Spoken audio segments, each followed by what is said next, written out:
Deputado do Pernambuco leva mosquito do presidente Lula ao plenário. Coronel Alberto Feitosa foi o autor dessa brincadeira. Então vamos lá. Eduarda Campopiano, o que você acha disso?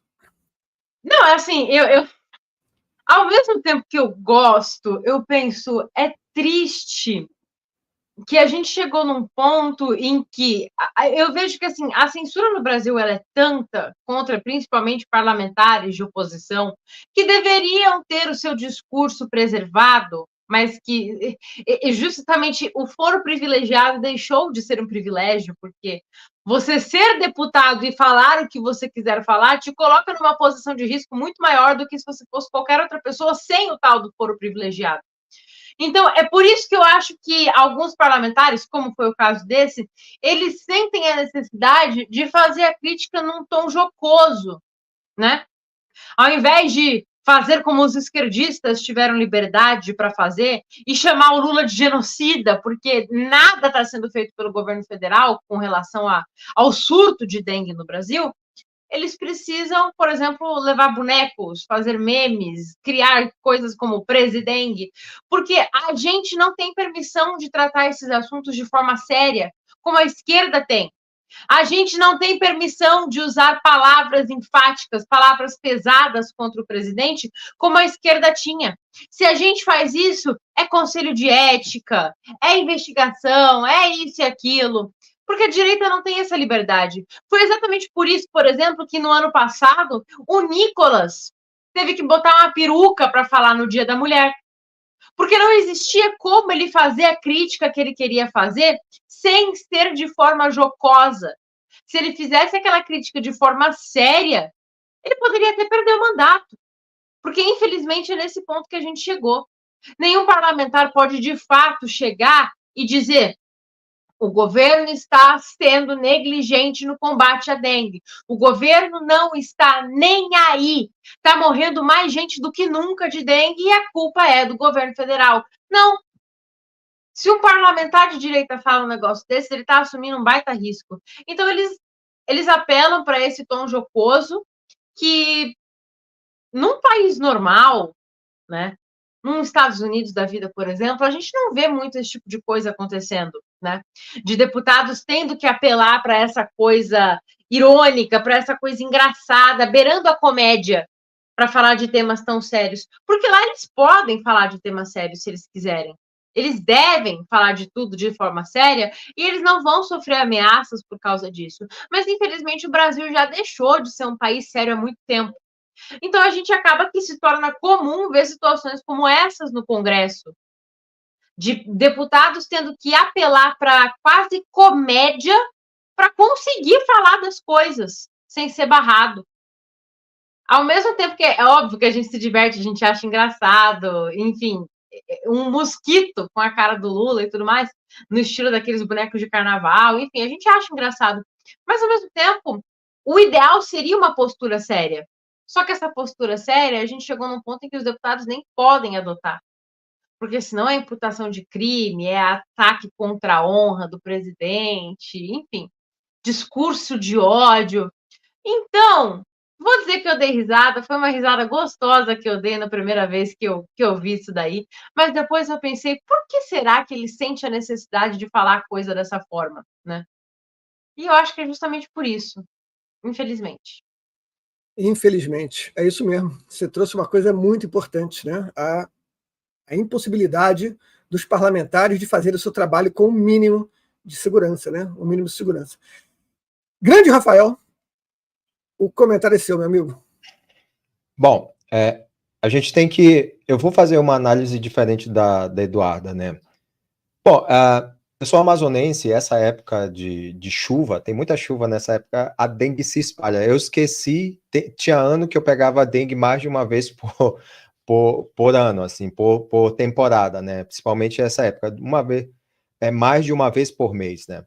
Então, o que a gente vê hoje é justamente uma negligência da forma de combater isso. É muito grave. A dengue é uma doença também que mata. E também, se você não for tratado corretamente e até com remédios propriamente ditos, a dengue leva à morte. Teve um tempo que muita gente estava prescrevendo, eu não vou dizer o nome aqui, que eu não estou lembrado, de um remédio comum, eu não sei se é paracetamol ou Tilenol, e isso estava levando à dengue hemorrágica. Eu não sou cientista a respeito disso, mas isso foram dados expostos naquela época, isso no início dos anos 2000. Então, o que a gente vê realmente é uma manipulação de informação em prol das indústrias farmacêuticas. Pois bem, nessa época sempre houveram contaminações. Essa época eu creio que não é o pior que já aconteceu e não teve tantas mortes assim.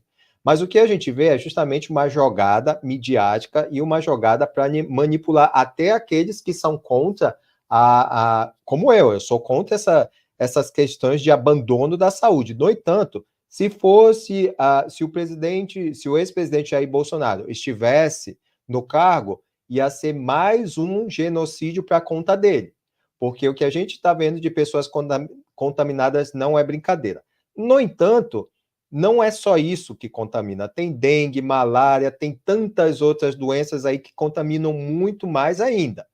Olha só, e referente à picada, a intenção disso realmente é para vender a picada, porque isso pode ser tratado sem a picada. Mas, novamente, a indústria farmacêutica está aí. Como aquela menina lá que fuma um beck, que falou lá na enquete, as coisas estão sendo normalizadas. Tudo é genocídio, tudo tudo é morte, tudo fulano é culpado disso, tudo é crime de ódio.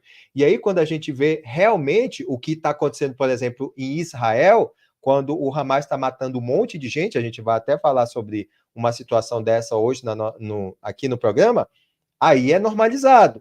Então, a gente está vendo uma excessiva propaganda pró as pautas da esquerda, e a direita também está caindo nessa. Porque, o Lula é negligente, todo mundo sabe, com a saúde, com a educação, com tudo. Só que pedir formas, vamos colocar de formas globalistas para conter esse tipo de contaminação, aí sim a gente está usando o artifício dos globalistas para diminuir a população, porque muita gente vai realmente morrer. Isso é o eugenismo puro, que está lá em cima dessas elites.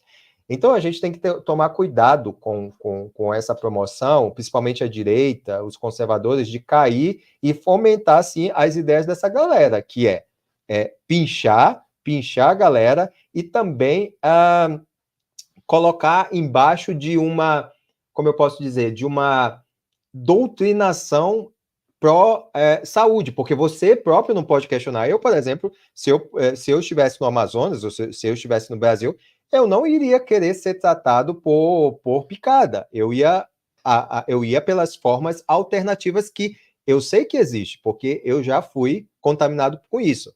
Mas, pois bem, o que a gente está vendo realmente é uma jogada de mestre de quem está lá em cima e justamente colaborando aí com essa mídia oficial que só manipula a nossa opinião, né?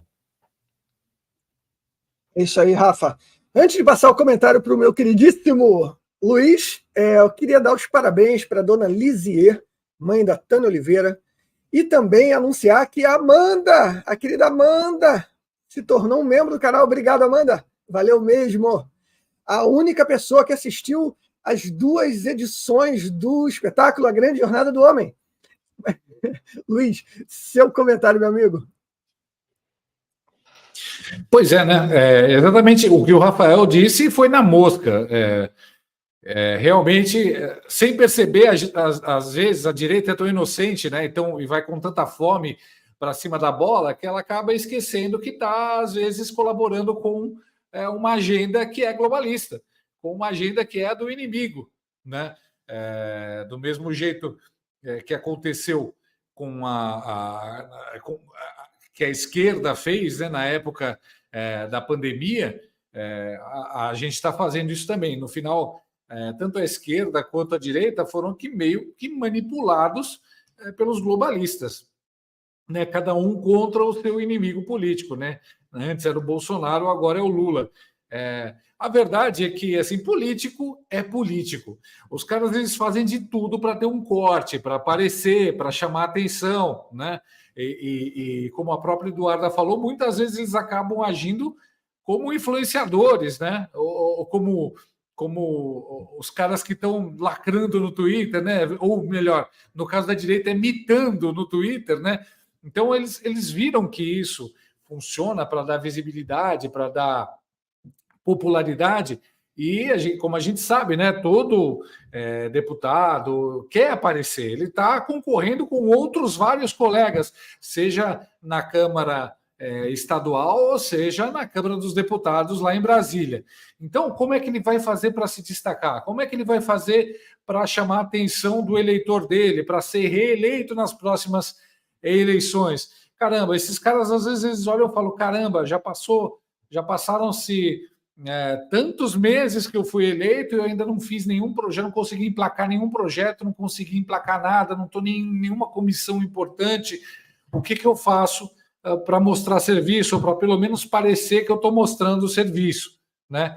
Então, muitos deles caem nessa armadilha de agir como influenciadores, né? De fazer o meme, de fazer a graça, etc. E é claro que esse meme, esse nome ficou fantástico, Presidente é fantástico. Esse bonequinho que ele mostrou lá no plenário, ele deu início a uma avalanche de memes que fizeram com o Lula no Twitter, né? Vários caras muito bons, tipo o Gordão Ucrânia, fizeram coisas com inteligência artificial, fizeram um bichinho da dengue muito parecido com o Lula, né? O pessoal da direita Rio Grande do Norte, direita RN, no Instagram, fez um meme maravilhoso. E são esses caras que têm que fazer isso, são esses caras que ajudaram a direita a se popularizar no Brasil, porque eles falam de um jeito que é divertido, que gruda, que pega, né? Usam os apelidos que pegam, usam imagens que divertem, né? A gente tem que lembrar que hoje não existe mais programa de humor. O humor não é mais permitido. A TV não tem mais programa de humor. A Globo, por exemplo, não tem mais programa de humor. Sobrevive a Praça é Nossa no SBT e, sei lá, um canal que ninguém assiste, tipo Comedy Channel, com alguns stand-ups permitidos, né? Aquele humor permitido, aquela coisa sem graça, né? Ou seja, você pode ver que as próprias propagandas não têm mais humor, né? Porque pode ofender alguém. Então, toda a propaganda, o produto ou a empresa finge que estão salvando o mundo, que estão tentando fazer um mundo melhor. Então, sobrou o mercado de humor para os caras dos memes e para os influenciadores de direita. Mesmo porque o pessoal da esquerda também não pode fazer humor, porque senão vão estar ofendendo, vão estar pisando no rabo de qualquer grupo identitário aí que vai se ofender.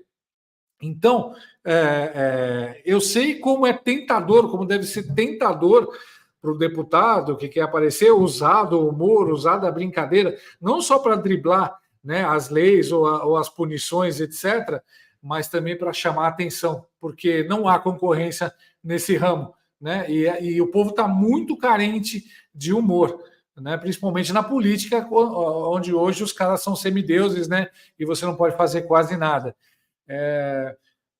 Então, realmente foi uma atitude legal, quer dizer, foi uma atitude divertida, né? Engraçada, mas não adequada para esse deputado, que ele pode ter tido boas intenções ou pode ter tido intenção só mesmo de aparecer. Eu vou aparecer toda semana na Câmara dos Vereadores, na Câmara dos Deputados. Se você parar para prestar atenção, vai ter um cara tentando chamar atenção de algum jeito, não pelas leis, não pelo que está falando, né, não pelo que está modificando de verdade no país, mas pela graça e pela mitagem para aparecer em corte, né? Ele conseguiu.